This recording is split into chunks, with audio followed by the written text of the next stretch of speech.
Naam, mpenzi mtazamaji, ni siku nyingine nzuri ambayo Bwana ameifanya, ametupatia nafasi hii tuweze kujifunza mengi.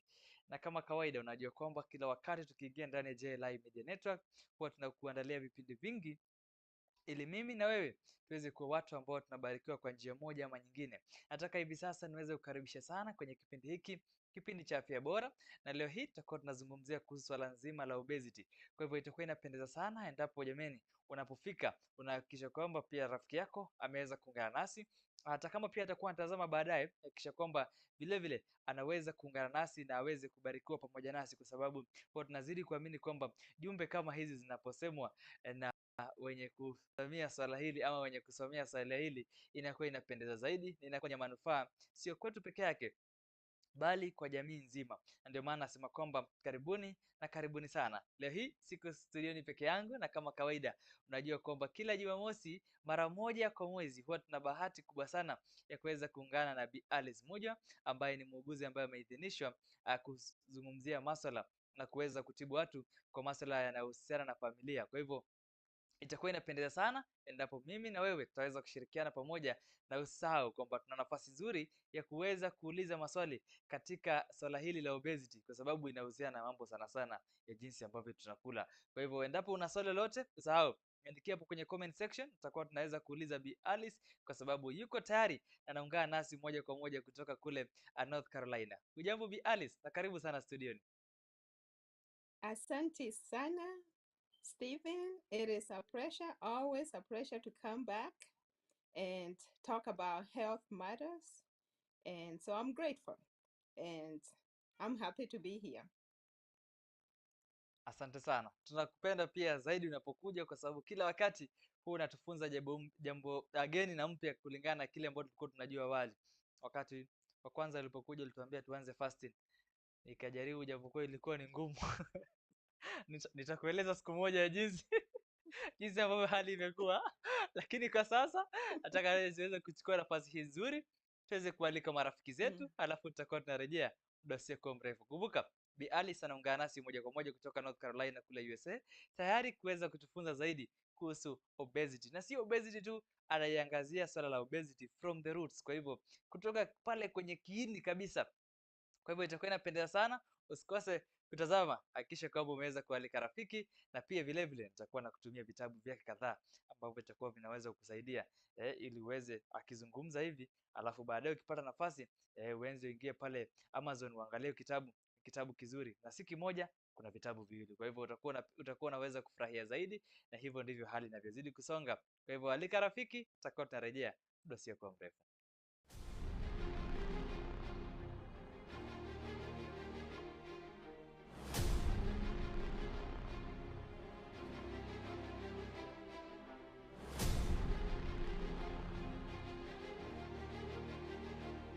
Thank you for joining us for yet another blessed program. We boast of bringing to you programs that are enriched in the Word of God and focused on winning souls to the kingdom of God. JLI Media Network is here to depopulate hell and to populate heaven. At JLI Media Network, we have renowned and interesting programs lined up for you like Akeneria Moyo, Sifa kwa Yesu, and many more. Oh, come and see Jehovah is good. JLI Media Network, spreading the Word of God to all nations.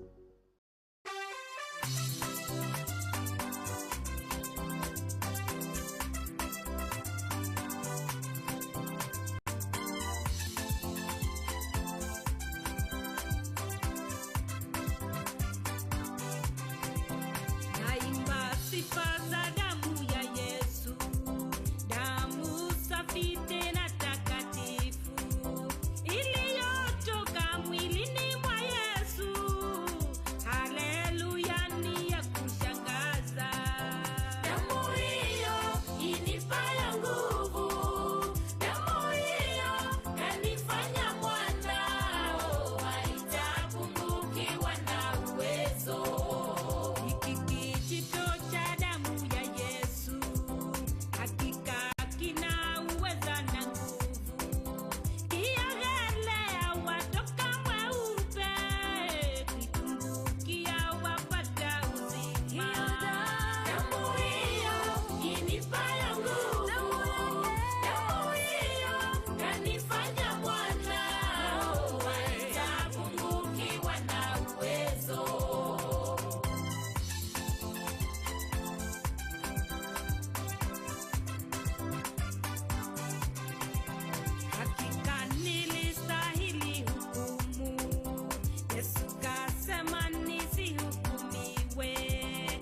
Kweli kabisa. Karibuni sana kwenye nafasi nyingine nzuri.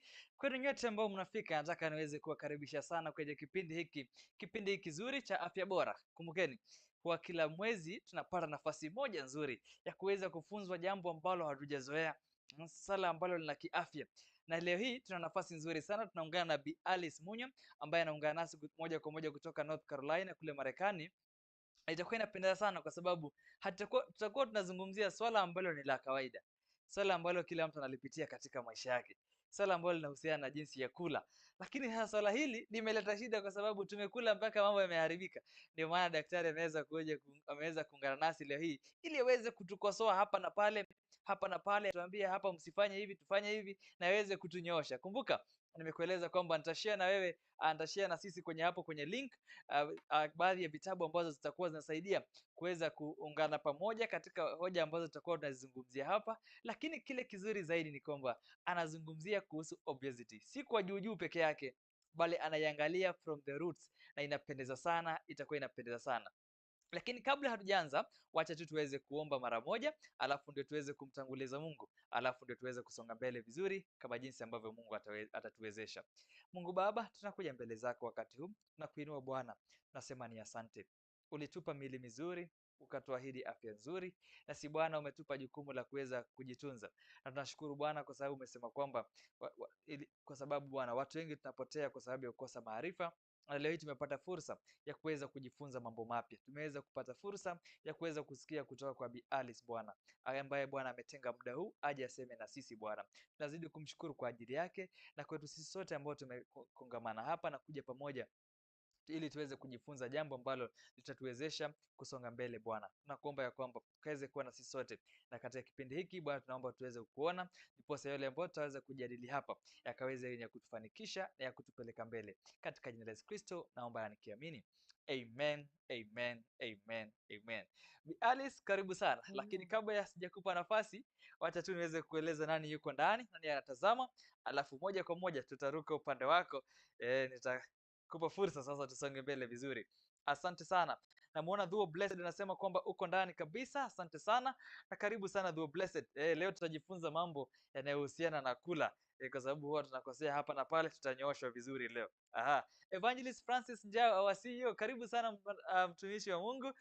Karibu tena sana. Tuweze kubarikiwa pamoja na tuweze kusonga mbele vizuri. Dhuo Blessed, na kuona asante kwa sababu ya kuweza kutag marafiki kabisa. Tutaweza kusifu baadaye kidogo, lakini kwa sasa tutaweza kuwa tunajifunza mambo mazuri na mambo mema kabisa. Asanteni sana. Maura Helen unasema kwamba tuitane kabisa, familia mzima tuitane. Kabisa Maura, tuitane kama JLI Media Network family. Usahau kwamba hii kipindi kitakufaa wewe mpenzi mtazamaji, kitafaa ndugu yako, kitafaa dada yako, hata wazazi wako. Unaweza waambia wa tune in, kwa sababu hii itakuwa ni kipindi ambacho kinatufaa sisi sote kabisa, hatujaacha mtu nyuma. Kila mtu hii kipindi kitamfaa. Kwa hivyo hakikisha kwamba umetag marafiki karibu wote, na kila mtu ambaye unajua anafaa. Unajua hii haibagui kusema ati wewe sijui wewe uko hivi ama uko hivi. Hapana, hii inataka kila mmoja ili tuweze kuungana pamoja. Vile vile namuona nani pale, Sky Tikarish unasema kwamba greetings Steve coordinator na Bi Alice. Bi Alice umesalimwa sana na Sky T, anasema kwamba upokee salamu tele. Thank you. Nazidi kumuona nani pale, asanteni sana. Evangelist Francis anasema kwamba karibuni sana Alice na coordinator Steve. Asante. Tumekaribia kabisa. Yes, our CEO umetukaribisha rasmi. Sasa Bi Alice, usiwe na wasiwasi. Mkuu amesema ujihisi ukiwa nyumbani. Sasa hata mimi nimeweza kukalia kiti vizuri. Nafasi ni yako Bi Alice, karibu sana. Leo tunafurahia sana ukiweza kutangamana nasi, kwa sababu kila wakati ukija kuna jambo mpya ambao huwa tunajifunza, na leo tuko tayari kuweza kujifunza kuhusu swala nzima la obesity, na ndio maana tunasema kwamba tumekuja tuko ready. Nafasi ni yako na karibu sana. Okay, thank you, Stephen. So your Swahili is so beautiful. I pray that someday I'll be able to speak like you. But for today, I'll just speak in English. I know there are some people who are watching probably who don't understand Swahili, so welcome. Feel welcome. we're going to speak in English. So, anyway, my topic today is introduction to obesity. And Stephen, just like you said, the general understanding for the root cause of obesity, this is the general, the worldly understanding is that people are eating too much and they're moving too little. But as we talk today, we will see that that is only half true. And it doesn't affect everybody um who has obesity. Not everybody eats too much, and not everybody is slow. You know, some people exercise, some people eat healthy, yet they cannot seem to lose the weight. So this statement may have true. There are other things that are going on in the body. Even when this statement is true, there is also something else that's causing it. Okay, so without further ado, let's talk about obesity. According to scientific finding, they say that the average adult person has 30 billion fat cells. 30 billion. That's a lot. So either give or take a few, but when an adult person is grown up, they have about that many fat cells. So why are some people obese and why are some people not obese? Well, what happens in adults, the fat cells just expand. When you gain weight, they expand, but you're not growing new cells. And when you lose weight, they shrink. So that's what's going on when people lose weight and they gain weight as adults. Now, with children, as the children are growing, the fat cells are also growing. So with kids, they gain fat cells as they grow. But once they become adult, this growth kind of stabilizes, and all the fat cells do is expand and shrink. So just like I said, you said something about fasting. I want to story about fasting and what really happened. But I want to tell people not to be discouraged because actually that is one of the simplest ways to lose weight and keep it.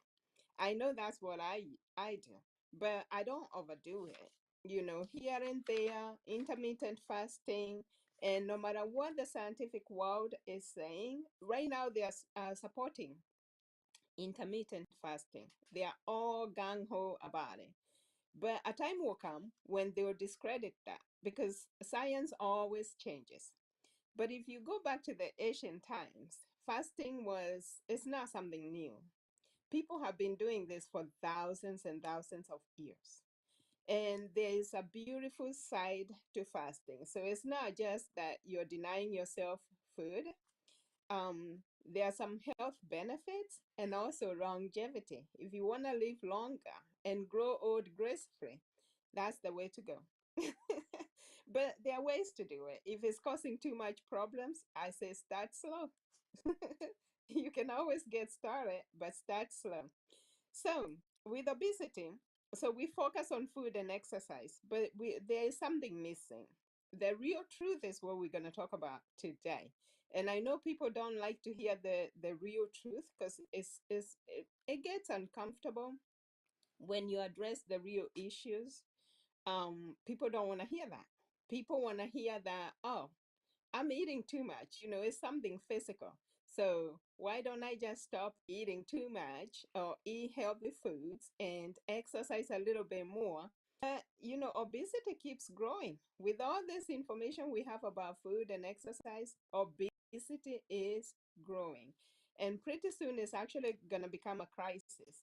And there is also something else that's growing right along with it: fatty liver disease. This is going to become an epidemic. You know, people think that they just had a bad time with COVID. When fatty liver disease hits the world, it's going to be bad because obesity keeps on growing. So, we're going to talk about the truth today.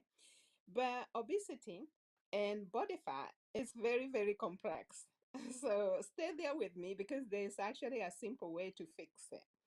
Um, Culling excess body fat puts people at risk for chronic disease. And when you have a chronic disease, all your money will be going to the doctors. And there is also something else. You really cannot prosper when you're dealing with disease. No matter what anybody tells you, you will not be able to prosper, and you're not gonna be able to um, reach your best self, or the highest self of who you are, or the fashion of who you are with this. It just don't happen, because there will be something that will be stopping you, and you cannot go as far as you could have gone if you did not have disease and sickness. So some of the risk factors, high blood pressure. That's what they say. And I'm saying that's what they say because we know skinny people who have high blood pressure. So something else may be going on. Um, Also diabetes. We also know skinny people with diabetes. It can put you at risk for strokes, osteoarthritis. That one is true. Osteoarthritis, because that affects the hips and the knees. And for most people with osteoarthritis, where the bone is worn out, um, most of the time it's caused by obesity, but there's also something else that's going on. Yeah. I know the world is worried about dementia because this one keeps on increasing. More and more people are getting dementia. Years ago, people used to be afraid of cancer, getting cancer. And I know, Stephen, that's where we started our conversation. We started with cancer. And I just want to tell you that obesity can put you at risk for different types of cancer. And the different types, they have to do with digestive system. So let me just tell you, even though I'm flipping my papers, the type of cancers. There are about 11 types of cancer that can come with obesity. That is colorectal cancer, that's the colon and rectal cancer, postmenopause or breast cancer, uterine cancer, esophageal cancer, kidney cancer, pancreatic cancer, and there's actually a few more, but we're not going to talk about all of them today. But there are about 11 of them that are linked to cancer, to obesity. So people years ago used to be worried about getting cancer, which you can with obesity, but it also causes dementia. And now people are worried about getting dementia more than they are worried about cancer. And that's true. Dementia, you forget who you are. You forget your family members. You forget who you used to be. You forget all the money you have. You forget where you live. That you forget yourself. That's not a good thing to happen to anybody, because if you don't know who you are, you things are going to be very, very bad for you. You can't take care of yourself, so other people have to take care of you. And so that's the one thing with uh with obesity. It's it's bad all the way around. I keep flipping my papers, so forgive me if I'm making some noise while doing that.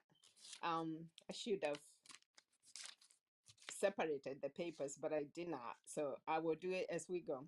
So what's more, there is also stigma that is associated with obesity. So obesity is not just a disease, and they have actually declared that obesity is a disease, and it is. And people don't know what a disease is. It just means that you're no longer at ease. Disease, you know. So your body is no longer at ease. That's the truth right there. So there is stigma that is associated with obesity. Sometimes you'll find that people will discriminate on people who are obese, which is wrong. We should never discriminate on anybody at all. But we do. That's human nature. Um, Also, your doctor might be biased against you. Now, if you don't think anything is bad, if your doctor is for being obese, they think you're eating too much and you're moving too little. So they say you're eating too much and you're lazy. That's what they're saying. If your doctor blaming you for your disease, you are in a bad situation, because this affects people in a very, very negative way, to a point that they don't want to go for follow-ups.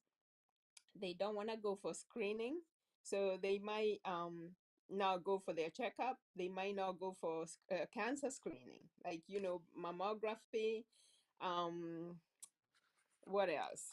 Colonoscopy, pelvic exams, for uterine cancer and those types of cancer. They might not go for that. Prostate cancer, because the doctor will be hammering them about their weight and they just don't want to hear it. And sometimes they're really, really trying with all the information they have, and the weight is not coming off. So if your doctor is blaming you for your disease, you are in a bad place, because the whole world is like that. So now, if your healthcare provider is also doing the same, people end up having a really bad self image. They start this war with the diet, because everybody is telling you you're eating too much. Stop eating what you're eating. You need to eat more vegetables. So they start this warfare with food. It's like the whole world is lives on their plate now, and they still cannot get a hold on the. When you start fighting with fat, the fat will fight back. And that's the truth. It fights back in a really bad way, where when you start dieting, you start craving the food even more. It becomes a struggle to really just not consume. So eventually, most people will give up. So there is a bias, and that bias is actually fraud. Um, and this dieting and warfare with food is also deeply fraud, because that food is not really causing the problem. There is another problem which we're going to talk about. So there is a biological mechanism that's going on inside your body when people gain weight, and it becomes incredibly difficult if you don't deal with the root cause. So here we're going to talk about the root of obesity. And as I'm talking about that, I am actually also looking at my notes to tell you that I used to think that food actually and exercise caused obesity, and I myself have suffered from obesity from when I came to this country, the US, back in the late 80s. I was a perfect weight. I was very tall, very skinny, and I loved how I looked. But after 10 years of being in this country, I had actually gained like 10 pounds. But, that was no big deal because I could handle 10 pounds. The problem came after I started having children. So with my first baby, when I was pregnant with my first baby, I gained 60 pounds. Well, with the first baby, it took me about 10 months maybe to lose the weight. But then the second baby followed, like 2 years after that. And I cannot tell you what happened. But now when I look back, I know exactly what happened. But at the time, I cannot tell what was wrong. So with the second baby, I gained 64 pounds, and that weight never came off. No matter what I did, it just never came off. So I kept that weight for 15 years, and I lost the weight um, during something that happened to me that was not good. During something that happened with my job, I lost my job, and so I was out of work. And I decided to take 6 months off because I was upset. I didn't feel like getting another job. So I took 6 months off. And while I took the 6 months, I just focused on what I was eating. So that food part is a little bit true, even though I wasn't a junk eater and I wasn't overeating. But I started cooking food at home, and I started paying attention. Every day I was exercising. But the thing that helped me the most is I was able to sleep. Imagine you don't have a job, so you're home, but I was working on something that was going to get me a better job. And so I just needed to stay home, but I was able to sleep. And for me, that was the key that was preventing me from weight loss. I was under a lot of stress, always rushing, and not getting enough sleep. So for me, sleep, good sleep, and also peace of mind, because some really good things, even though it wasn't a good thing that happened. Some good things really happened because I wasn't stressing about money. I just had, well, it's a very complicated story if I had to go into detail, but it's not. Um, I was not stressing about money. So that part was taken care of. So a bad thing became a good thing. And I had peace of mind. I had peace of mind and I was able to sleep. And the weight combined with the exercise, combined with eating healthy, just came right off very, very easily. Imagine a weight I had kept for 15 years. I was able to lose almost 50 pounds. It was actually 49 pounds to be exact, but I rounded off to 50 pounds. And I was able to do that in 5.5 months. And I thought I had something to tell the world. I said, people are struggling with this weight and it's so easy. And I too was focusing on the physical stuff. The sleep part, the peace of mind part, it never came into my consciousness. If you had to say that, it never came to my mind. So I at this point now I felt I had something to share with the world. And I started telling people how easy it is to lose weight, and look at me, I just lost the weight and this and that. So people started coming to my house. I had to divide people into two groups. One that came on a weekday, a Wednesday, and another one that came on a Saturday. And we will talk about all the things that science was promoting, all the foods. We'll talk about that. We'll cook at my house. We will exercise, And out of those two groups, only one lady, and I know she's watching today because she told me she was gonna watch. Only one person was able to lose 20 pounds. So that surprised me. And I did this for 6 months. And I was like, oh my goodness, something is very, very wrong. So I started pondering in my heart, saying, what's going on? This thing is not difficult. And these people know what to eat. They actually, because I was testing them also, they know what to eat. What is going on? So that started me on a path to discover what was really going on. Well, the lady that lost 20 pounds, I know she's listening. She told me, I just spoke with her a few weeks ago, actually. She told me she gained it back. So I sent her the flyer and I told her to log in because now we're going to talk about the things that I did not know then that I can help you with now. So, anyway, when this started me on, well, back up. When I lost that 49 pounds, that's how I came to write my first book because I felt like I had something important to say. So, what do? When I think about I have something important to say, I think about writing. I'm like, I gotta put this in writing. So I did. And the book it's really good. Most people like it. And when I look back at everything I was eating, I said, this is how I used to eat in Kenya. This is actually how we did things. And I remember my grandmother, and I was like, my grandmother used to eat the same way. And so that was the title of that book. Do like your grandma did. If we could just go back to the way we used to do things, so many years ago when I was young, and now I'm in my close, I'm 60 actually. Just to let you know. So if you could go back like 50 ago, the way we used to do things 50 years ago, I know, Stephen, you are not born then, but if we can go back to that, we will be healthy. So anyway, um, that, and I started, I still continued, and I'm like, what puzzled me is like after 6 months, people were now losing weight. And I was giving them a copy of that book. And I started figuring out there has to be something else. This stuff is just so easy. I don't know who can, and people know what to eat. How come they're not doing it? And if they're doing it, how come they're not losing weight? So that started me on the path to writing my second book. And I was like, I need to tackle this from a different goal. And I started writing about belly fat because that is the most dangerous fat. So let's talk about that right now. The location of the fat will tell you what you're dealing with and how dangerous it is.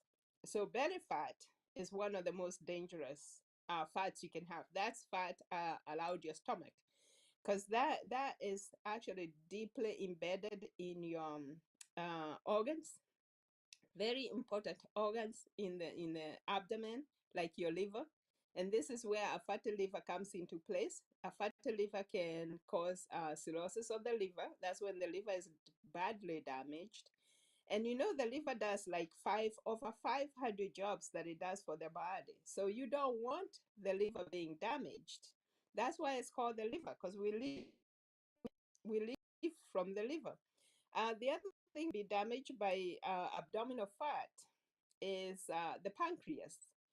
You can have pancreatitis. You can have chronic pancreatitis. The pancreas, when it becomes fatty, is also not going to produce enough insulin. And there goes the process. You're not producing enough insulin. Well, type 2 diabetes is going to come into play, and a fatty liver is going to come into play. And those two are never good. Those are two bad conditions to have. But now, back to my book. This is where I started now writing to my second book.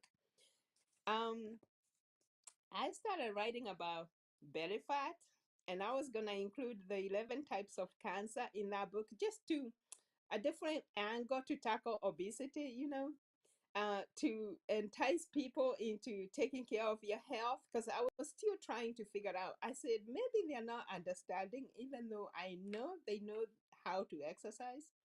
They know what kind of foods to eat, but why they're not losing weight is puzzling to me.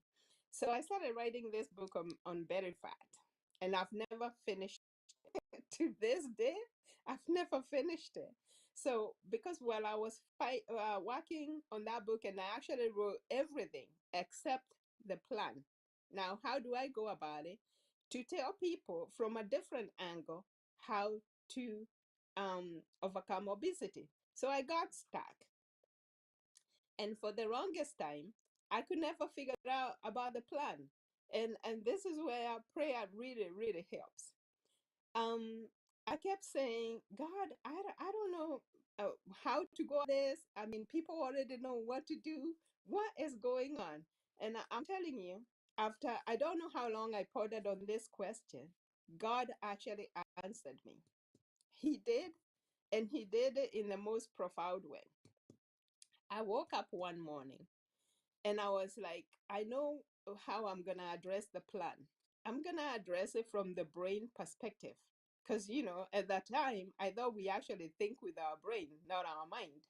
And if you look at the textbooks, they also talk about the brain and the mind being interchangeable. So that's a mistake our textbook has. And this is going on all over the world. Most people think that your brain is your mind. And actually, if you tell people to touch their mind, they usually go, ooh, their brain. So this is the head, and inside there is the brain, but that's not your mind. And if you know me, by now you know that I address everything from top down. Top down is I start with the mind and I go to the body. I start with the brain and I go to your stomach. But the way the world has it, they're starting things from their stomach and going out the brain. So that's upside down. That's called upside down processing. And that's not how I do things, because I came to know the truth. And we are here to talk about the truth today. So top down processing is what we're going to do. So, like I said, adults, yeah, your brain cells, your fat cells don't change. So I start talking about the brain, and now I'm thinking about brain cells. Your fat cells as an adult, they don't change, but they shrink when you lose weight and they expand when you gain weight. So, anyway, um, the world always focuses on the brain, and they actually say that all our diseases, this is a fact. You will hear even surgeons saying this, that all our diseases, they start in our gut. So they start in our stomach. And that's not true. All our diseases, they start in our mind. So I was telling you how God answered this. I started focusing on the brain. So I woke up one morning and I was like, I'm gonna tackle this thing from the brain. And I got up and I was actually thinking about a surgery that is kind of recommended for weight loss. That is the bariatric surgery or the gastric surgery, gastric bypass. And I was thinking, I woke up thinking about that. And I'm like, because they focus that all our diseases come from our stomach and obesity is caused by what you're eating. So how about cutting out the stomach? And I woke up thinking about this and I said, this is the long way to do this. Instead of having gastric surgery, how about we do brain surgery? So that's the key right there. I woke up thinking about that and I jumped out of bed. I was like, wow, I think I got it. This ought to be the plan. And I was actually dancing in my bedroom saying, yes, we're going to do, brain surgery, but we're not going to do the usual brain surgery. We're going to actually change our mind because our mind can change our brain. So there you go. So I Googled a brain surgery. I went on my phone and as I was brushing my teeth, I'm Googling brain surgery. And I'll tell you, the information that came up is the information I've never heard. And I started eating up this information like you wouldn't believe. And that's how my second book was born. So I stopped writing that book about body fat and I started writing Think and Grow Healthier, a balance between spirit, mind, and body. So that's the key. That is the book that started me on this path. Now I knew, forget about having something important to say. Now I knew I needed to teach this information. So that book is really wonderful. I go into all the three parts of who we are. I talk about what does, I talk about what the mind does, and I talk about what the spirit does. Because everything is actually located in our thoughts. But most people don't know that and they don't know where thoughts come from. If you look at our textbook, because they use the mind and the brain interchangeably, they will tell you that thoughts come from our brain. That's not true. That's another misinformation that is going on. So if you get those two books, they will tell you everything you need to know about exercise, about food, and about other things that you need to know. So that's how my two books got written. And I believe after that, I was like, I'm not talking about food anymore. Food is so simple. It is the easiest part to do when it comes to obesity. And with that, I was like, if you need to know anything about food and exercise, those are two wonderful, they're simple. There are two wonderful books you can read, and you can get all the information you need about food and about exercise. Now, that leaves me with the most important thing, the mind, because that's where everything goes south. But now, before we talk about the mind, let's talk about fat and why it's so difficult to lose weight. So, Stephen, we also gonna mention a little bit about childhood obesity, but I'm not gonna talk about this very much, because it's a little bit complicated. It goes into the genetic makeup of who we are, and I feel that I could now combine these two topics together and do justice on it. So about childhood obesity, if you like, we can talk about that next time because we're gonna go into the genetic makeup of a person and we're going to talk about epigenetic also and see how we can solve this. Actually, childhood obesity, the way it's being treated right now, and that's why I do want to go really deep into it, it's not good. It's not absolutely, it's bad.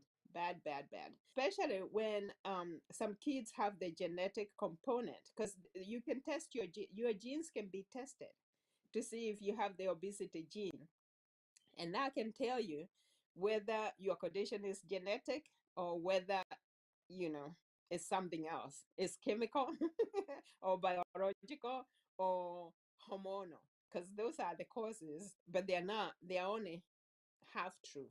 When somebody tells you something is genetic or something is, you have a chemical imbalance or you have a hormonal imbalance, that is true, but it's only half truth. And so, to do a better job, let's talk about childhood obesity next time. But when children are obese, they also get teased a lot by their peers, and this sets up a lifelong struggle with obesity. The struggle that the people have to go through is, number one, the weight, and then they are fighting with the fat, and they are fighting with the diet, but they are not dealing with the root cause either. Because when you have fat, it's actually fat in the body is an endocrine organ. um, Fat secretes hormones and it secretes chemicals. Um, and it also depends on where the location is, and that's why I was talking about location. Abdominal fat is the worst. That's called central obesity. When people have an apple shape, or they have, central obesity, the fat is right here, so they kind of look like an apple. They have apple shape, and you'll find this is used a lot in the medical industry. Apple shapes. When the fat is in the hips or the thighs, that's called pear shape. That doesn't cause as many problems as central obesity, but it still does, because it can cause osteoarthritis to your hip bone and your knees, because that area is carrying too much weight. But when you see people who have a pear shape, and struggling with obesity, there is a hormonal imbalance. Most of the time is estrogen. They could be having estrogen dominance. So there is a hormonal imbalance there going on, and plus other hormones. But when people have central obesity, that's caused by cortisol. Because cortisol is a stress hormone. If we don't have cortisol, we will not be able to live. But if we have too much of it, it's a problem. It can cause a lot of problems. But when we have too little, it can also cause problems, because we're not going to be able to function. So we need it in the right balance. So now, people who have central obesity, they also tend to have type 2 diabetes, because, like I said, fat is an endocrine organ, and there's a hormone that it secretes. The fat cells, they secrete a hormone called lecithin. And lecithin is actually the one that causes insulin resistance and causes blood sugar to accumulate blood and blood vessels, and it causes a lot of damage, and that's how type 2 diabetes is developed. So basically, when you see stuff like this happening, you have a chemical imbalance, you have a hormonal imbalance, which cortisol is a hormonal imbalance. Your body is at war. And that's where we need to take a moment and know that obesity is actually a metabolic syndrome. We are told that obesity causes all these things, like it causes high blood pressure, but maybe high blood pressure is a different disease that's being caused by something different, and obesity is a different disease that's being caused by something different, or they could be going on together. So this fat, abdominal fat, can cause issues. So with insulin resistance, you will find that even infertility can cause infertility problems with women. And I did talk about the liver, fatty liver disease, cirrhosis of the liver, and I also talked about pancreatitis. Um, and if you have all that going on and you have diabetes, you will definitely have poor outcomes of diabetes. This is where most people end up losing their limbs. The kidney function is affected. You end up on dialysis because of diabetes. You end up with prostate problems, like benign prostate hypertrophy. That's when you have the prostate is enlarged. It doesn't have cancer. It's not prostate cancer. The prostate itself just gets big. And for men, they are unable to go to the bathroom to pee. They end up having prostate surgery or taking medication to shrink it. So that's something that no man wants to go through. And it also causes erectile dysfunction. And actually, they say that 50% of people who have type 2 diabetes, 50% are also prone to have prostate problems. So there you go. So another problem that fat cells can cause, when they get too big, they burst and they die. And this, it causes necrosis of body tissue. Necrosis is when you have cell death. So the immune system is activated. And when it's being activated because of obesity, the cells getting too big and busting out and dying, because you're not losing the weight, this becomes, it sets another cascade for chronic inflammation. And we know that chronic inflammation causes about 90 to 95% of all chronic diseases that we deal with. You see how obesity, it kind of touches on so many other areas. So chronic inflammation. Now, obesity itself causes a hormonal production which is lecithin and causes insulin resistance. But chronic inflammation will also cause type 2 diabetes. As a matter of fact, that is the cause, chronic inflammation. And you know what inflammation means? It means there is a fire burning inside. Inflammation means there is a fire inside. Flame, it comes from the word flame. So, besides type 2 diabetes, it also causes atherosclerosis.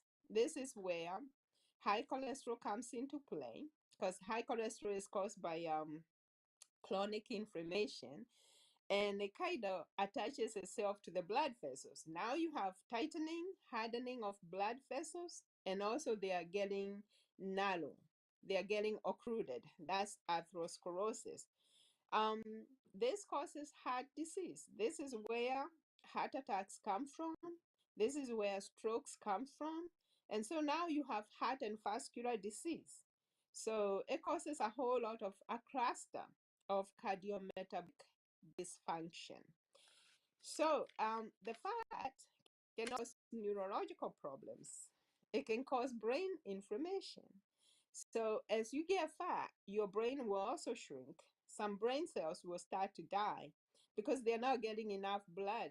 They're not getting enough blood supply because of the inflammation that's going on. And when brain cells start to die, dementia sets in place. You see how it's a cascade of things, just bad things happening. So I mentioned about the stigma that obesity carries with it, and the stigma is associated with body fat. So there is also the stigma can put you at risk for mental health disorders, depression. When people look at you and they judge you, they think you're lazy and you're eating too much.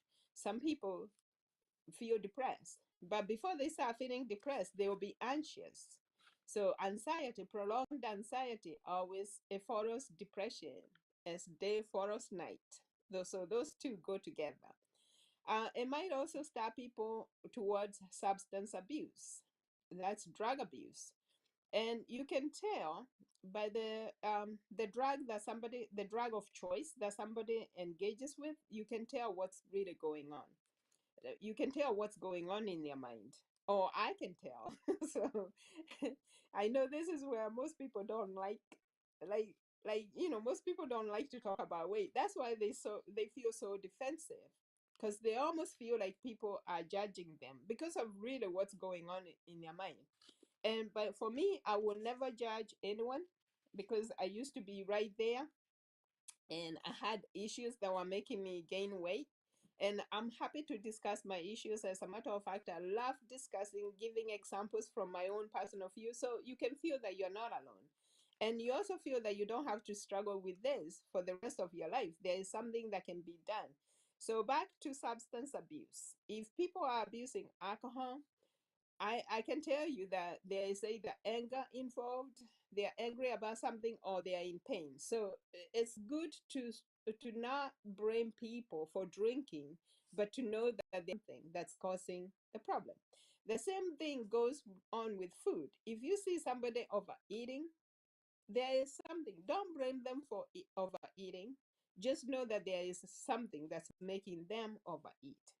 And food can be used just like a drug. You know, comfort foods. Just even the name itself tells you that they are people overeating comfort foods, and usually they like sweet, sugary stuff. There is something that they are dealing with. So this is where food becomes love, because really, sugary sweet food increases your dopamine in your brain. It makes people feel love. The brain loves sugar. and dopamine will be increased. It's the same as taking cocaine, because cocaine does the same thing. So sometimes when you look at what somebody is indulging in, what they are overdosing on, you can actually tell what's going on in their mind. And I don't want to put anybody on spot, but we need to get you healthy, and that's why we are being honest. I said today we're going to talk about the truth and nothing but the truth, so we can overcome this thing. And so a person can get healthy, because it's not okay for you to live with disease, to be taking all your money to the doctors, to the pharmacy, to be buying drugs to treat your disease. Well, there is something that can be done, and that something is actually not difficult. It just requires understanding. So it requires knowledge and understanding, and knowledge is there. So unless you don't want it, knowledge is there. So see somebody overeating, food come love. So there is something that they're struggling with. Either they feel rejected or they don't feel loved. Um, when somebody is smoking, because cigarette is a drug also, and it actually goes to it passes the blood-brain barrier very quickly, and it calms people down. Might be struggling with anxiety. Anxiety is nothing but fear. Other drugs like cocaine. Cocaine is a stimulant, so that person might be depressed, and they're trying to medicate their depression. If people are addicted to narcotics, those are pain medication. They might be having emotional pain, because chronic pain does not. Narcotics do not work very well with chronic pain. They never help. People just get hopelessly addicted. Eventually, they become suicidal because they can't get a hold of the pain. They can. The pain is not going away. It's just there. And the narcotics, all they do is alter their consciousness, because they numb your brain. So your brain is now responding to your thoughts. So it causes um, mind alteration. It causes, so you don't have a sober mind. When you are using drugs to numb your pain, your mind is not sober. And the Bible tells that it says that we should always be sober minded.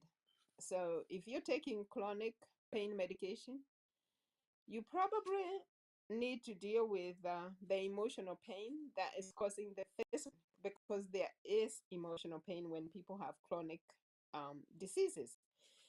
Um, let's see. When somebody is binge eating, we talked about binge eating last time. That's the same as emotional eating. So binge eating and emotional eating is the same. So they're still using food as a drug. But food, of course, is not the same as cocaine. Food is an accepted drug, but it still causes problems. So, the last thing that this stigma on obesity causes, the mental health part, it also causes reduced physical activity. So, people don't feel like doing anything. They don't feel like exercising. The only thing that makes them happy is eating. So this is where provider prejudice does not help. When the doctors are biased, they think that you're lazy, that you don't want to exercise, and you're just eating too much. Well, they are not looking at the root cause, and they are not helping you when they judge you. And when people feel judged or being talked with in a condescending way, they actually will be unlikely to seek medical care. They don't want to go to the doctor because they don't want to feel bad. They already feel bad. So why would they go to the doctor, and the doctor will just make them feel even worse? So they kind of tend to now follow up. They tend to now go for screening, like breast cancer screening, mammography. They tend to go cancer, uterine cancer screening, cervical cancer screening, colonoscopy, all that. They will only go to the doctor when they absolutely have to. So that doesn't help anyone. So it can cause serious, serious problems. So fat stigma increases also the likelihood of yo-yo dieting. So yo-yo dieting is where you're losing weight, gaining it. Like I said, when you tackle the fat, when you start fighting fat, the fat fights back. It's a whole chemical scenario. When you deal with just diet without dealing with the root of the problem, you start stuffing yourself. Your body will start fighting back, and I need food, so it increases the hunger hormone, and now you really all you're thinking is about food. You know, when can I eat? And when you start eating, you will have no self-control, and you eat too much. So that's yo-yo dieting. That's why you find people gaining and losing weight periodically. That's what's causing it. And this is actually tied, again, it's tied to depression. When people do yo-yo dieting, they get depressed because they can't see their way out. They have muscle loss instead of losing the fat. Their muscles start to waste away, and their diabetes get worse. All that. So now, weight obesity itself is a public health issues. The stigma against obesity is another public health issues because it causes mental health issues. So now, where do we go with all this? Let's talk about very, very quickly how to overcome all this. You exercise even when you don't feel like getting up, because you have to do the physical and you also have to do the mental part. You cannot do one and not do the other. And the reason why we have been struggling with obesity is because we are just focusing on the physical part. So if you're focusing on the physical part, you're basically carnal minded, you know. And science is carnal mind, because science does not believe in anything it cannot see. But if you are Bible believing Christian, you know that God created things we can see and things that we cannot see. So if you just focus on things you can see, you're carnal minded. And to be carnal minded is death. So we need to wake up and know that there is another part that we are not dealing with. There is some missing information that nobody is talking about. But don't worry, me and Steven are gonna talk about it because this show is about truth. So you do need to exercise. You do need to get out, and actually it's gonna make you feel good. Even if you have to do just 30-minute walk down the street, do it.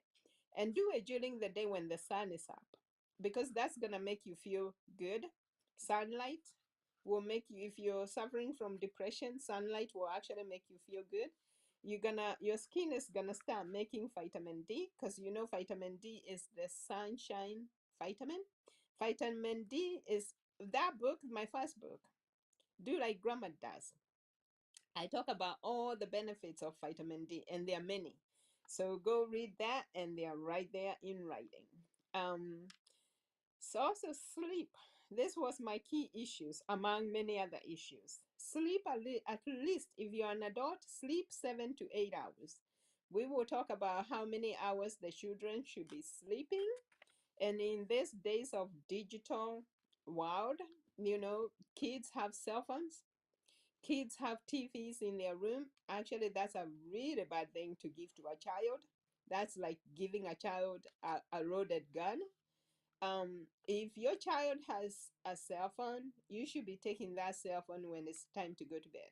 Let them go to sleep. Let them read a book and fall asleep. That's how I used to do it when I was in Kenya and growing up. Of course, I grew up at a time when we didn't have cell phones. And one of the ways we nursed ourselves to sleep was reading a storybook. And sometimes I got carried away, but most of the time when I started reading, I would fall asleep. The book will go one way and I'll sleep. And even in high school, that's how we used to lock ourselves to sleep. Um, so having a cell phone is not a good thing for a child to have, and neither should an adult go to bed with their phone. I know most people have this habit. I know sometimes I like to watch things when I'm lying down in bed, but that's actually not a good thing. And if you get carried away, you might end up watching YouTube videos or a movie on your phone all night long, and you're shortchanging yourself on. If you don't get enough sleep, your body goes into inflammation right away. because it was seeing danger. That's danger. And you'll be irritable. Everything will be annoying you the next day. You will feel tired. You wouldn't feel like your best self. So get enough sleep, 7 to 8 hours. Eat healthy. I got your two books on food. My second book goes into everything you really need. It just touches on the surface of everything, but it talks about food also. And in that book, I kind of summarize the foods. This is not difficult. We learned about what to eat and what not to eat when we were in first grade. Some people learn about this in kindergarten. I'll tell you that my first book, Do Like Grandma Did, you can actually read that in 2 hours if you're a fast reader. But I tell people to just take 5 minutes every night and read and apply what you're reading, because applied knowledge is power. So apply it. If you just read and you don't apply it, it's not going to help.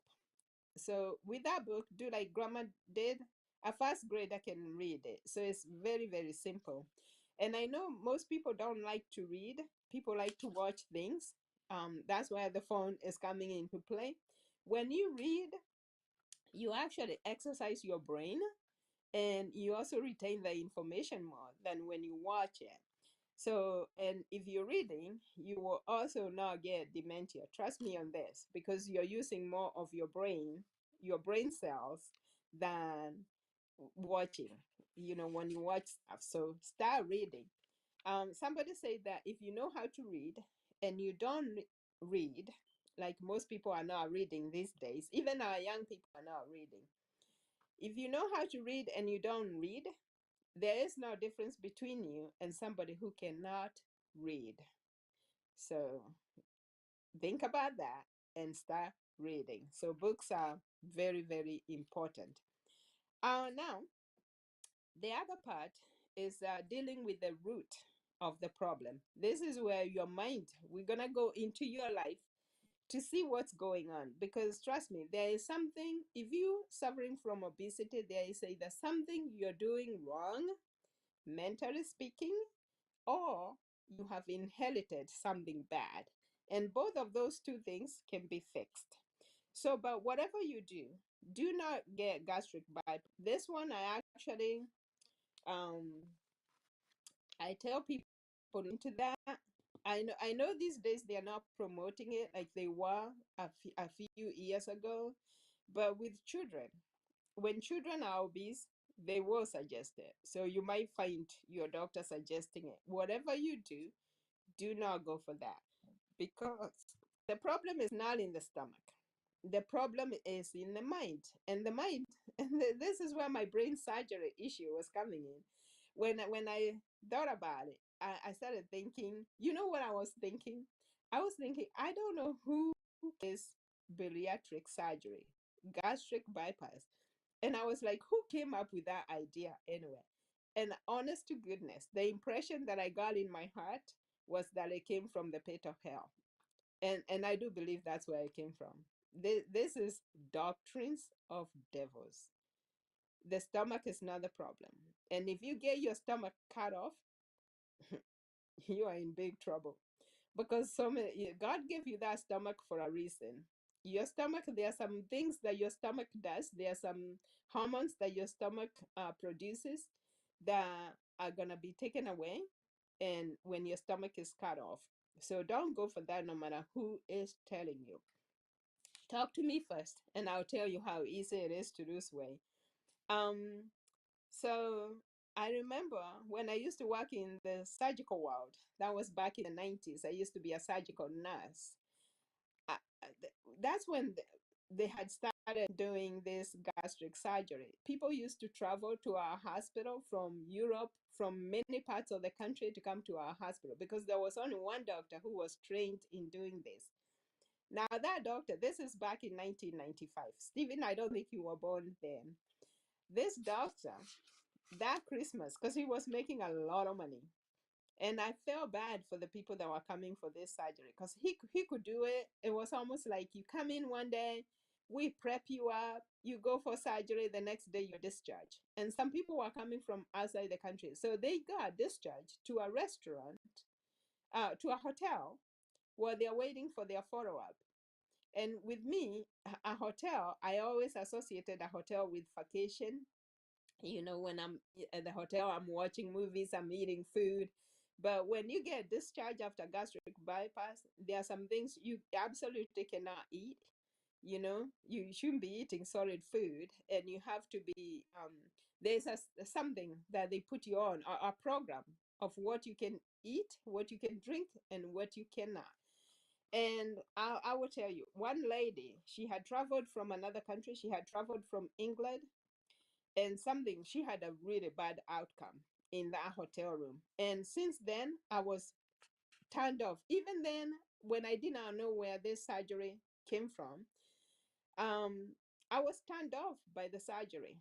And I remember that Christmas, that doctor who used to do the gastric bypass, he bought us a microwave. Those days, microwaves were a rare thing. We did not have them at home, and very few people had them at home. So obviously, we did not have a microwave in the nurse's station to warm our food, and he bought us one, which was a nice gesture. But I felt bad using it, and I did not want to use it because I felt like it was blood money that bought that microwave. Forgive me for feeling that way, but that's the way I felt. And I say today I'm gonna tell you the truth. So that's how I felt way back then. Well, I'm not all got in surgery, and I don't recommend this gastric bypass now for anybody, because I know your stomach is not the problem. It is your mind. And we can do mind surgery. Actually, and we can do it. We don't need equipment to do that, because you can change your mind.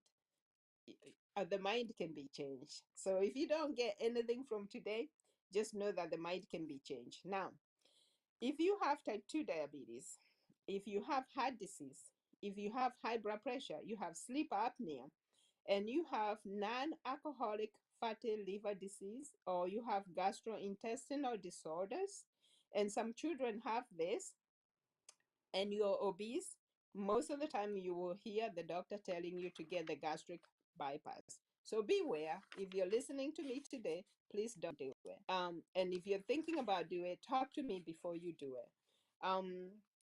But all the same, if you don't want to talk to me, then I would say I would just bless you, tell you, God bless you, and I hope that it works for you. But that's the wrong thing. The stomach is not the problem. So to deal with the root, there are two things. Your body, when you have obesity, there is a conflict going on in your mind. That's where the root is. And when I talk about the mind, I'm talking about the whole mind. Because like I said, most people, when they are told to touch their mind, they touch their head. This is your head. Inside there's a brain. That's not your mind.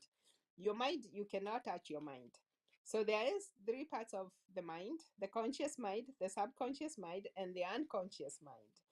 And weight problems are coming from all three. And that's what the world calls the consciousness. Stephen, you probably have had people talk about consciousness, you know, that's what the world calls consciousness. Now, from the biblical standpoint, I can tell you, you're dealing with your spiritual body, because there is a physical body and there is a spiritual body. Stephen, if we have to talk in Kikuyu, and here is where I speak in Kikuyu, nikore mwere wa teli na nikore mwere wa roho. Mwere wa teli na mwere wa roho. There is the spiritual body and there is the physical body. And the problem is in the spiritual body. That does not make you a sinner. When I talk about spiritual stuff, people go into a defense mode. They are like, are you calling me a sinner? No, I'm not. I'm just saying that the problem is, so obesity, if the doctor ever checks your genetic makeup and tells you that you have the obesity gene, just know at the back of your mind that all diseases are epigenetic, because there is something that lies above the genes. And if you want more information on that, I can give you. I can tell you where to find it, and I can also give you. And there's a ton of information on YouTube, on the internet. But the way you approach epigenetics, that's where everything goes south. Because now you're dealing with spiritual stuff. And you have to be careful, because there are very many paths to spiritual stuff. So be careful.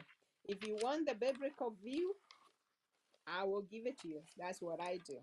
And I also know all the other, you know, views that people have. I have other views that the world has, and I'll tell you which one is dangerous, which one you should never mess with, because spiritual stuff, you don't mess with that. You can end up in a lot of spiritual trouble. Mental health and spiritual trouble. You don't want that. So, the root cause of obesity. Now, Stephen, I'm almost done. There is a conflict in the mind, and I told you what the mind is. So there could be a self-esteem issue going on. There could be a war going on in the mind, and that's what I'm calling the conflict, because the root cause of hormonal imbalance, chemical imbalance, is actually a fight or flight reaction. Those are the only two languages that the body understands. So this is going on in the mind, and you are either fighting with something or you are running away from something. That that's it right there. So so self conflict can be going on. Fear of other people. There could be if it's a child, maybe there is something they are afraid of. You know, fear of failure. This is when people are so driven that they don't want to fail, and there are so many people in the world who are afraid of failure, and they end up overeating because they are under stress, and they overeat, trying to deal with this stress. Fear of abandonment. This is where food becomes comfort. When you're dealing with abandonment, rejection, um, people overeat because they don't want to deal with those thoughts. Inspection. There is something that's going on in the mind. Manipulation in the minds of men. And we're not going to talk about today who could be manipulating your mind, because there is one spiritual kingdom that loves to manipulate our mind, and that kingdom can be stopped. Loss of control. This is where you find people having emotional eating, binge eating. They have loss of control. So why is that? Self-control is one of the gifts of the Holy Spirit. So go figure that one, you know. And I can tell you how to get that control back. Also, stress. Stephen, I think we've talked about stress. Most people don't know what stress is, and stress can be caused by anything that is causing a demand either on your time, a demand on your life, or some kind of threat. So it could be anything. So stress is actually a feeling, and that feeling is your brain kind of picks up on it. The feeling is in your mind, but the brain picks up on it as an emotion. So it could be some kind of toxic emotion that's going on, and your brain picks up that as a form of electromagnetic energy. So that's how the brain talks with the mind. Um, so the way I do this, and I did not know when I was writing my first book, I did not know how to address this. I usually ask people, what's going on? Tell me your story. Because either something has happened to you in the past, or something is going on with you right now. So that's where I focus. I want to hear your story. I know most doctors, if you go to a doctor, they really don't have time to do that. And they don't want to hear your story. They want to test you. They tell you, okay, you have this and you have that, and we're going to treat it with this medication and that medication. That's how they make their money. They are not there to hear your story. But if nobody has time to hear your story, you're going to be in a pickle, because you're not going to be able to address this using food or exercise. That's not the way it's going to work. So the root cause of obesity, it can be a metabolic disorder or dysfunction. It can be a genetic disorder. It can be a hormonal dysfunction, and it can also be a chemical dysfunction. So those are three things, and those three things can be addressed. And when we talk about childhood obesity, we're going to talk about the genetic causes of obesity and how you can have your doctor check this and see if it's really causing the problem. Because once you nail it down, then it's easier to fix the problem. And Stephen, I am done. Wow, inapendeza sana tena sana. Kuna mengi ambayo tumejifunza, lakini kabla sijaenda upande wa pili, labda ningeweza kuuliza tu kidogo, kwa sababu umesema tunaweza angazia masuala ya kuangalia size ya mwili na obesity kwa masuala mawili, kwamba kuna physical na kwamba kuna spiritual. Kuna swala la kimwili na kuna swala la kiroho. Lakini tunaporejea kimwili sana sana, kwa sababu tunajua mambo mengi ambayo obesity inaleta sana sana na kile chakula ambacho tunakula. Je, ni njia gani ambayo tunaweza punguza ukula kabisa, ama tunaweza amua kwamba kama utakuwa tunakula 3 meals a day kwa mfano, kwa sababu tunakula mara tatu, tutumie setup ya Kenya, tunakula 3 meals, kwamba kuna breakfast, kuna lunch na kuna ile supper. Katika hizi tatu, je, zinaweza kuwa ndo zinachangia mtu kuwa ni mnene, ama vile vile, je, kwa mfano kama mtu bado hawezi kaa bila kukula, labda ni njia gani ambayo tunaweza hakikisha kwamba hata kama bado tunakula, tunazidi kukula, lakini haiathiri ama haitafanya tukue obese, kwa sababu mwisho wa siku lazima tule, na kuna watu ambao hawezi, wasipokula wananuna sana ama wanakasirika kwa sababu wanahisi njaa. Labda suluhu ni gani kwa swala kama hili? Okay.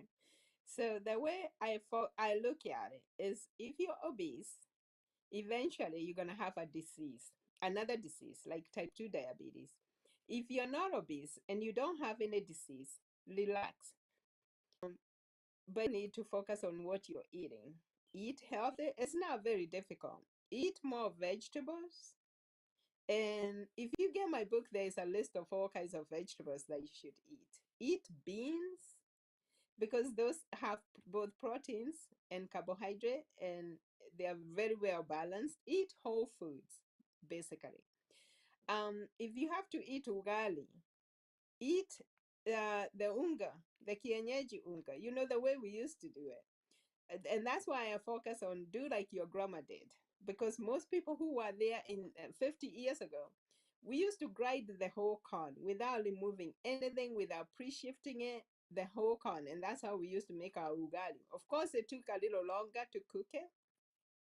We used to eat corn and beans, or maize and beans, our githeri. Eat that, whole foods.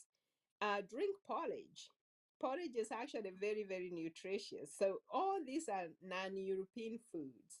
So that's why I focused on do like your grandma did, because the way we used to eat, especially us, the Kikuyu people, that was the way. That was completely healthy. We used to drink milk. Now people are being told, don't drink milk. Milk is bad. And that's not true. Food can never cause disease. It is your body that is not able to handle food. So if you're allergic to milk, something else is going on with you. If you have milk intolerance, that means you cannot digest the milk. So it's something that's going on with you. And especially when you could drink milk in your younger days, but now as you get older, you're becoming milk intolerant, that's caused by inflammation. And this is where we need to talk so I can know what's going on in your life. And before I talk to people, I like to bring them up to speed. So there is some information I usually email people. I'm like, read that. So when we talk, you actually can come to me with questions. Because if you don't read it, whatever I'm going to tell you will go right over your head. You're not going to be able to understand it, because number one, your doctor is not talking about it. We are not learning about this in our science classes and our biology classes. So this is new information, but actually it's not new. The way I do it, I combine both science and biblical principles. So it's nothing new. It's only that people don't combine those two. So that's how I do it. But now going back to food, the issue about food maybe food contributes to like 10% of what makes us healthy. 10%. The other 90% is your mind. What's going on in your mind? And that's where I like to focus, because that takes the biggest load. And that is the area that is poorly understood. That is the area that most people don't understand. But now, to answer your question, eat vegetables, different kinds of vegetables, different colors. You know, you can eat red cabbage, you can eat green cabbage, you can eat color greens, which we call sukuma wiki in Kenya.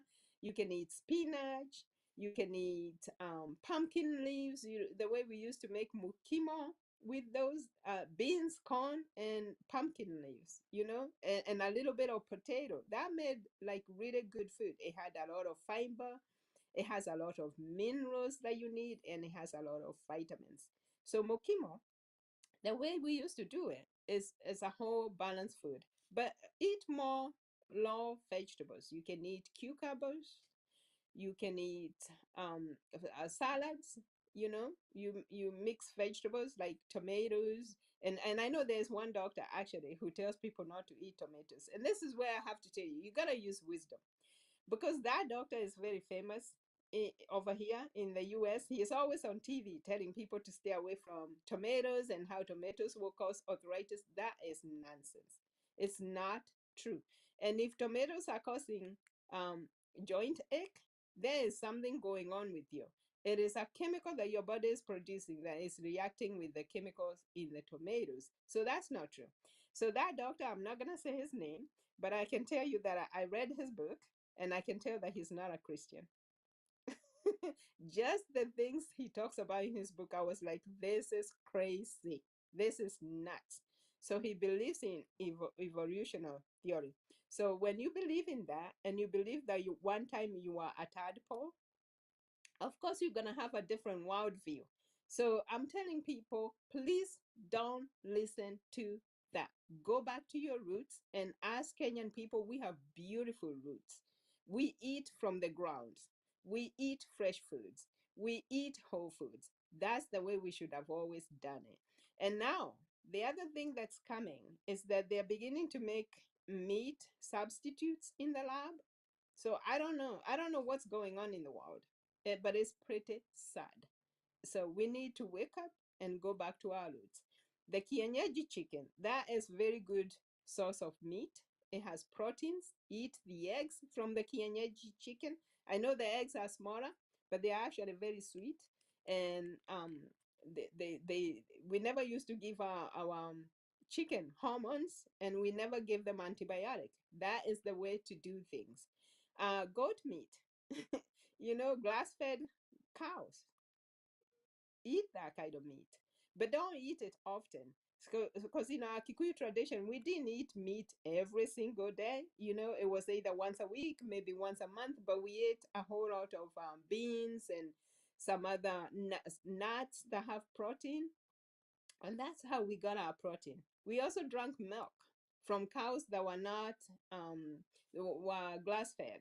You know, they didn't have a whole lot of hormones and all that stuff that people are giving their cows today, so they can produce more milk.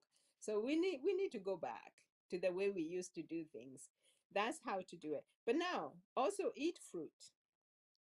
You know, fresh food that has not been cooked. Fruits is one thing. Some vegetables that you don't have to cook. That's another way to get all your vitamins and minerals. And also eat whole foods. If you have to cook it, eat whole foods. Sweet potatoes, arrowroots, getheri, mokimo, uji. You know, eat that, drink that. And we used to ferment our porridge. That was a really good source of probiotics. Don't eat the manufactured probiotic, because I don't even know what they're using to make that stuff. I would never touch it. Do the fermented porridge. Ferment, you make your own yogurt from your grass-fed cows, the milk that you get that from those cows. Make your own yogurt. I know there's some Kenyans who know how to do these things.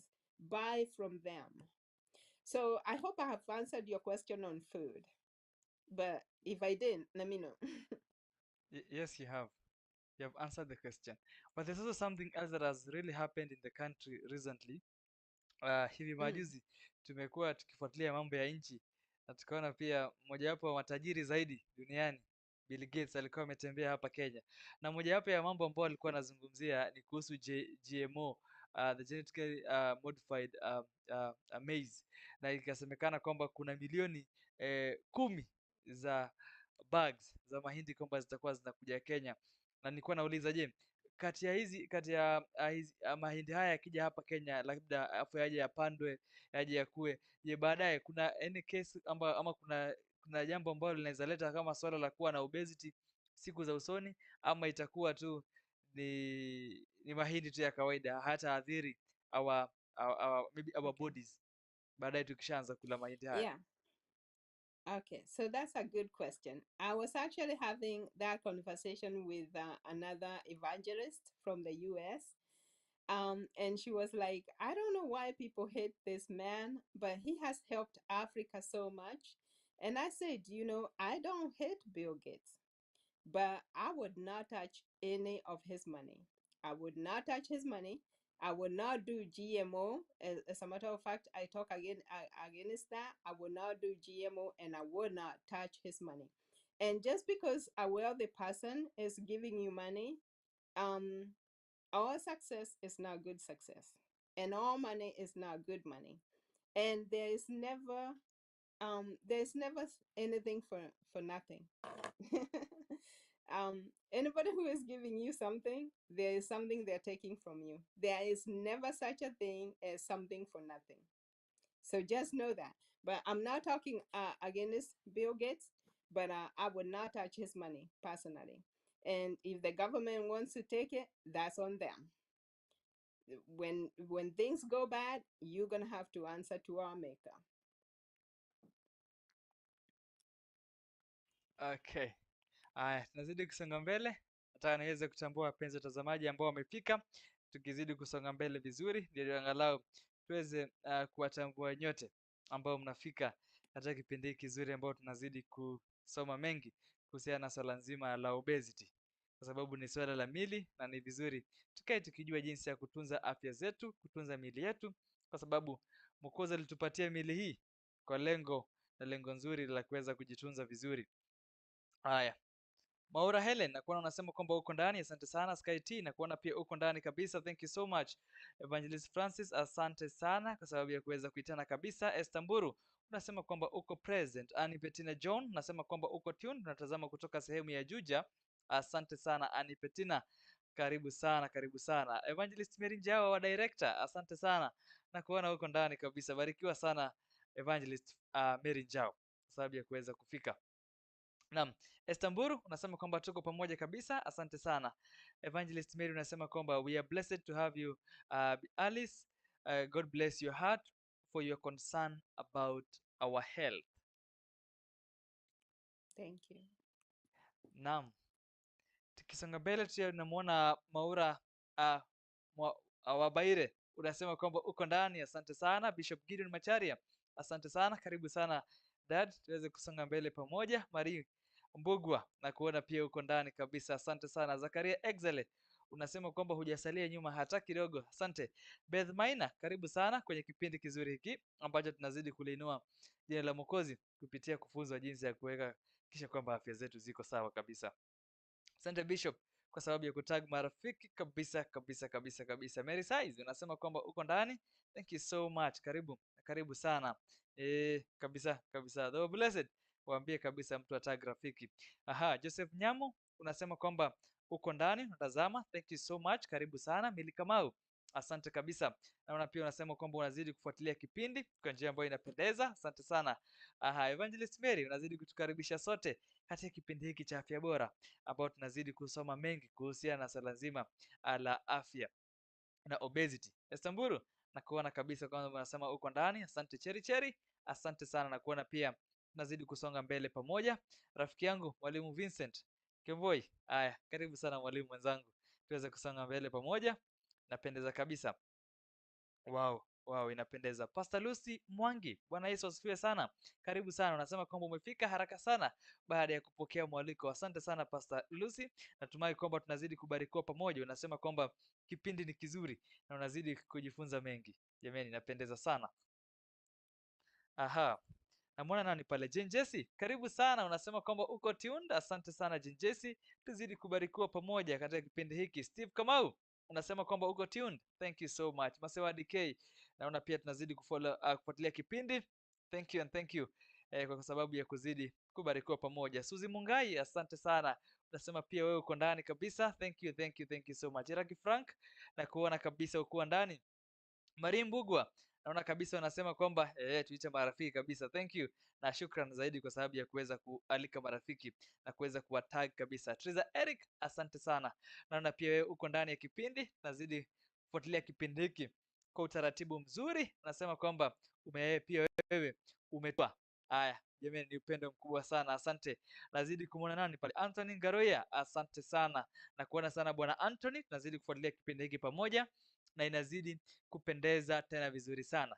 Sophie Samuel, wow, asante sana Sophie, na karibu sana Sophie kwa sababu ya kuweza kuungana nasi. Ni upendo mkubwa sana. Na Mbuki Eliza Sali Salome, karibu sana. Natumai kwamba endelea salama pia. Karibu Kagodho, asanteni sana. Nazidi kuona nyote ambao mpo, ninapendeza sana kuona kwamba tunazidi kushirikiana pamoja bila kumsahau Rosita Shi. Karibu sana tuweze kusonga mbele vizuri.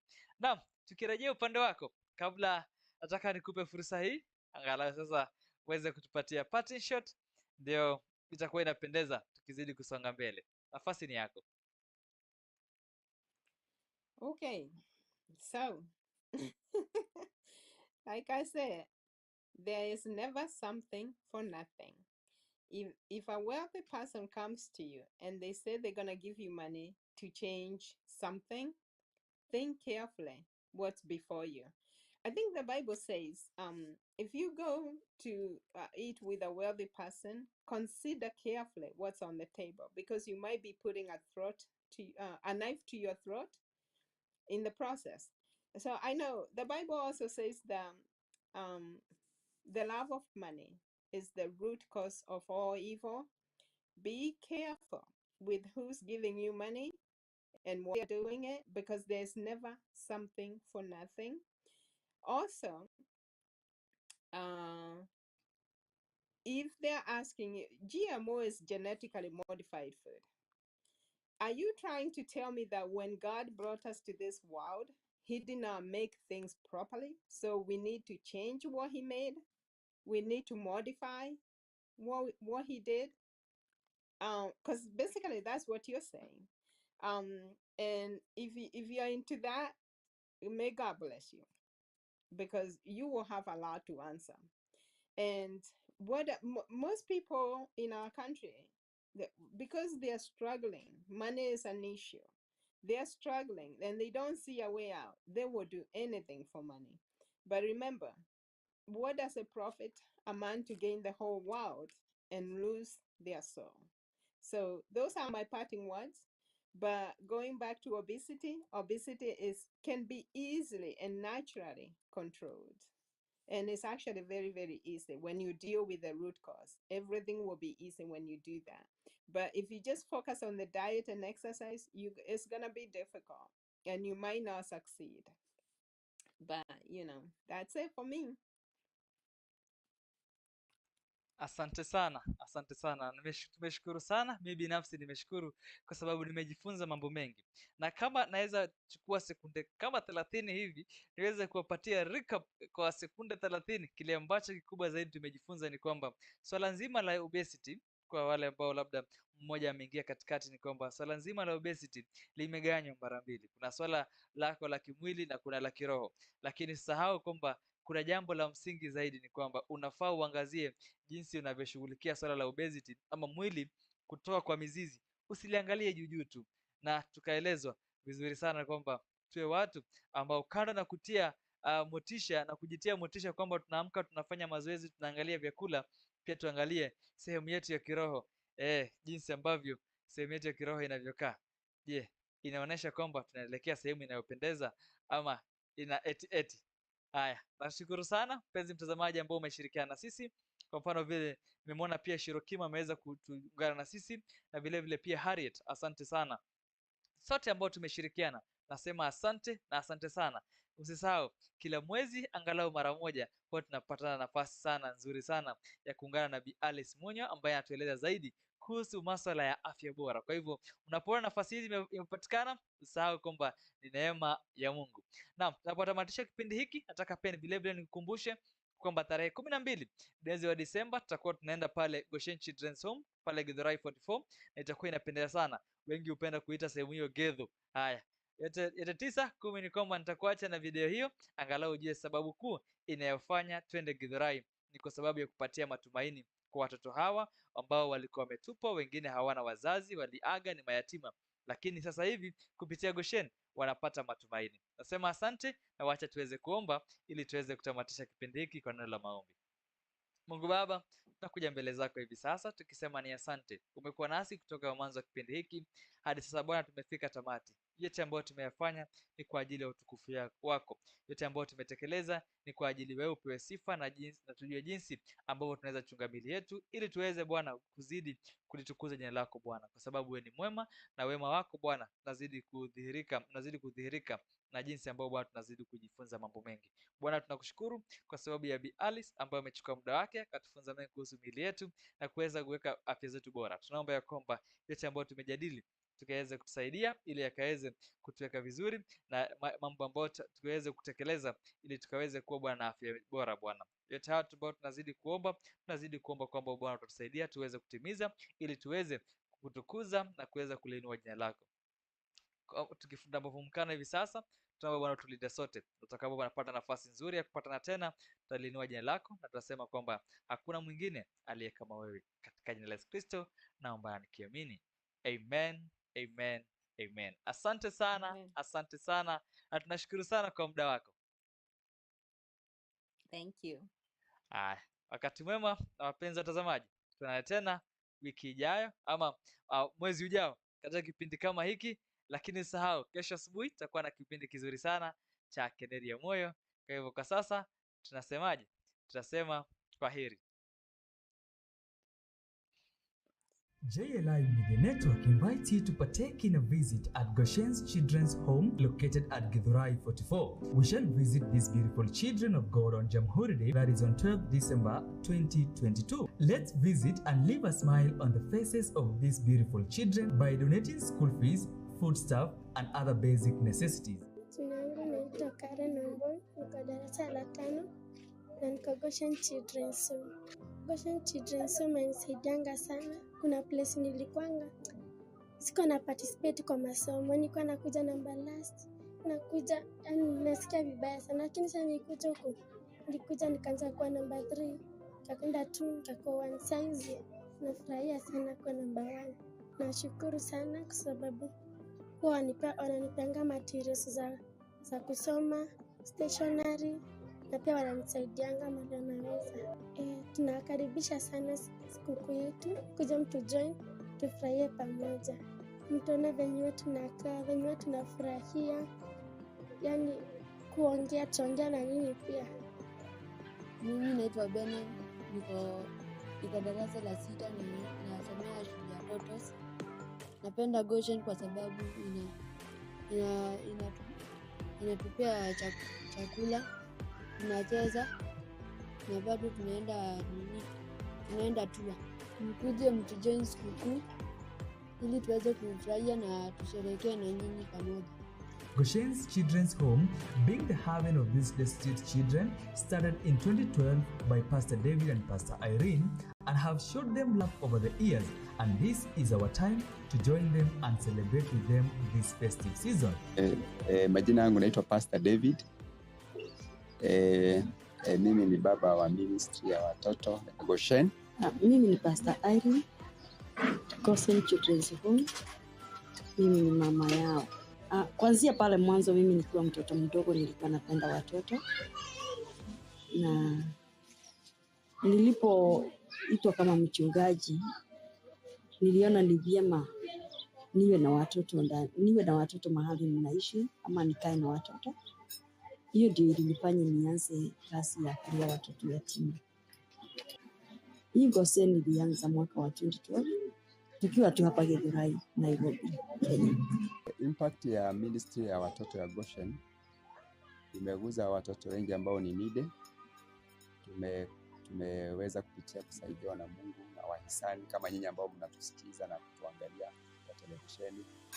Wametushikilia tukaweza kusaidia watoto wengi ambao wengine wazazi wao waliaga wote wawili, wengine wana mzazi mmoja lakini the parent is unable to bring the children up.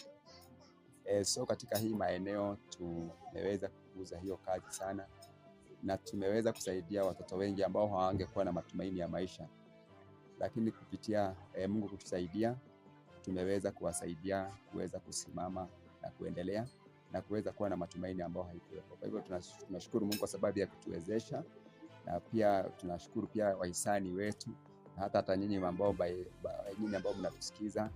Tungeomba tuungane pamoja na nyinyi ili tuweze kuinua kizazi kikubwa zaidi, kwa sababu bado maeneo haya kuna watoto wengi walio katika mahitaji ya maisha sana, ambao wengine hawana wazazi, ambao wengine wameingia kwa drugs. Kwa hivyo tungeomba kwa lolote lile ambalo mnaliweza, mlango umefunguka, you can just chip in and we empower one another to bring this generation up, and we are going to appreciate.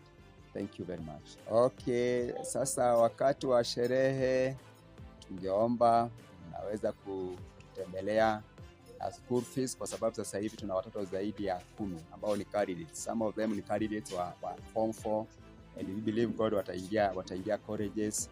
One of the areas tungeomba sana mnapotutembelea katika siku kuu, tungeomba sana mtuangalia ama mtutie nguvu upande wa school fees, na pia upande wa maeneo ambao tunaishi. Haya maeneo si yetu, ni kukomboa, tunakomboa, all we are leasing the place. So tuna hiyo hali ya upungufu wa malipo kulipa hii maeneo. So tungeomba wakati mnatutembelea mtuletea chapati. Pia tunaomba ya kwamba hayo maeneo mengine ambayo ni ya dhamana zaidi kwa sababu ya maisha ya watoto hao ambao ni ya umbali, tungeomba kupitia vile Mungu atawasaidia, mnaweza tu kuingilia kati, and we are going to appreciate you very much. Karibuni sana. Asanteni. Nitatia nguvu hayo maneno ya baba watoto ya kwamba kusema ule ukweli, sasa hivi tunajua ulimwengu wote uko na changamoto. Njaa imetupeleka, na tena tukipelekwa tu iko na njaa, hawa watoto wanasoma, na sasa hivi hata wengine wamefukuzwa wako hapa nyumbani, na ni wa secondary school, na tena kwanza mmoja ni wa form 4 ako hapa. Ni kwa sababu amefukuzwa, ni kwa sababu pesa imekosa kutosha ya kumlipia ili amalize shule. Na wacha hivyo, akimaliza shule jameni, huwa tunajiuliza what next. Pengine anaweza maliza shule na akose ile marks ya kumpeleka university kubwa, lakini ako na potential ama ako na jambo anaweza kufanywa na akawa mtu kesho. Vile tunaona vijana wanapelekwa college za kazi za mikono, na wanaweza wakafanya na wewe watu kesho kama vile tunatarajia. Kile mimi ningeomba nikiwa kama mama hawa watoto, na vile tunajua ya kwamba wazazi tunatakanga kuona matunda ya miti ile tumelima ni watoto. Ningeomba ya kwamba tukisherehekea, ninajua chapati mtatuletea, ninajua hata mabasi mtatuletea, ninajua mpaka chakula mtatuletea, Mungu kulingana vile atawasaidia. Lakini hakika tukumbuke ya kwamba hawa watoto Januari wataenda secondary. Class 6 wanafanya watoto 5, class 8 wanafanya watoto 5, secondary saa hii wale wako ni 12, 3 wanafanya form 4, 9 wanabaki. Watakuwa kila mtu anaingia darasa lake. Kwa hivyo wakati mtakuwa mnajipanga kutusupport, tungeomba mtusupport hawa watoto, na hata mkijitoa ya kwamba mimi nitakuwa nalipia mtoto mmoja, mimi nitakuwa nalipia 2, sababu ninajua JESULOVE International Media tumebarikiwa. Tunaweza kuwa tumefanya vizuri sana. Nikimalizia niseme ya kwamba na mnasikia tulianza mwaka wa 2012, hatujapata makao. Hii ardhi tuko ni ya kukondisha. Mwenye hii ardhi ukuja hapa kila siku kukujia pesa yake, na wakati mwingine ukosa. Kwanza wakati huu kuna njaa, tunapata pesa ile tunapata kidogo kidogo, yote tunaingiza kwa chakula, kwa sufuria watoto wanakula, ndiposa tunalemewa na kulipa fee, na ndiposa tunalemewa na hata kulipa rent. So wakati mnatufikiria, tufikirieni kwa upana ili tuweze kuwa hawa watoto wanafurahia kuwa ulimwenguni. Ingawaje wazazi waliaga dunia, ingawaje wazazi walipotea, Ikawaje ilienda vile ilienda tu, huyu mtoto akawa yatima. Wacha tusimfanye yatima sasa, sababu wewe uko na sisi tuko hapa. Tusimfanye yatima, wacha tumfanye mtoto wako na wazazi, kwa kumpatia makao mazuri na kumpatia chakula vizuri, lishe mzuri, na kumpatia masomo kama watoto wale wengine. Na tukifanya hivi najua tutabariki. Putting a smile on these children's face and lighting the spark to a better future is something you should desire. Join JLI Media Network family on this special day as we spend time with these beautiful children. You can channel your donations through our MPESA number 07407999093 or use our CASHAPP number 40733441116. JLI Media Network, spreading the word of God to all nations. Wilson Homes is a real estate company that helps you find a home in the heart of Kenya's urban area. With 9 complete projects and handing over already done, Wilson Home provides you with houses that give you comfort and luxury.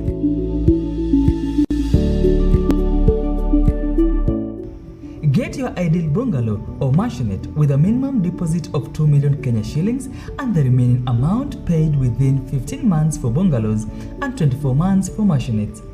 Some of the shared features include swimming pool, clubhouse, and a basketball pitch and a football pitch. Contact Nancy through her contact +254 724 091 484. You can also reach her through Facebook and email address.